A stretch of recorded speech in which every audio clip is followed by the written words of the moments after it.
یہ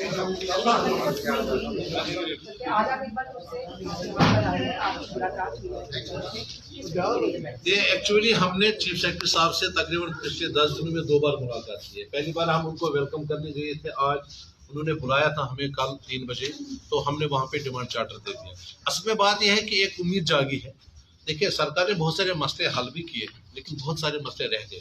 کل ہم نے جو ان کی نوٹس میں لایا سب سے بڑا برننگ ایشو ہمارا یہاں ڈیلی ویجرز کا، یا ڈفرینٹ کیٹیگریز آف امپلائز جو بھی ٹیمپرری امپلائز ہیں ان کی ریگولرائزیشن ہے. اسی طرح سے ہمارا جو جی پی فنڈ جب ریٹائر ہو جاتا ہے یا بیچ میں کسی کو ضرورت پڑتی ہے اپنا پیسہ وہ وہاں جمع کر رہا ہے، اس جی پی فنڈ وہ روڈے اٹکا رہے ہیں، پیسہ نہیں مل رہا ہے، وہ ہم نے ان کی نوٹس میں لایا. اسی طرح سے منیمم ویجز ایکٹ.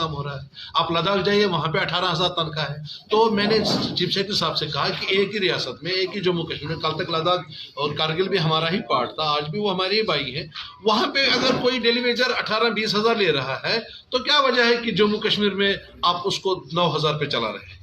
تو یہ ڈسپیرٹی ختم ہونی چاہیے. اسی طرح سے ہم نے ان کے سامنے پبلک سیکٹر کا مسئلہ لایا، چاہے وہ جے کے ٹی ڈی سی ہے، چاہے جے کے ایس آر ٹی سی ہے یا باقی ڈپارٹمنٹ ہے. اور کچھ کارپوریشنوں کو آپ نے مرج کیا، کچھ کو آپ نے کلوز کیا، لیکن ان کے ملازمین کی ریہیبلیٹیشن کا مسئلہ ہے.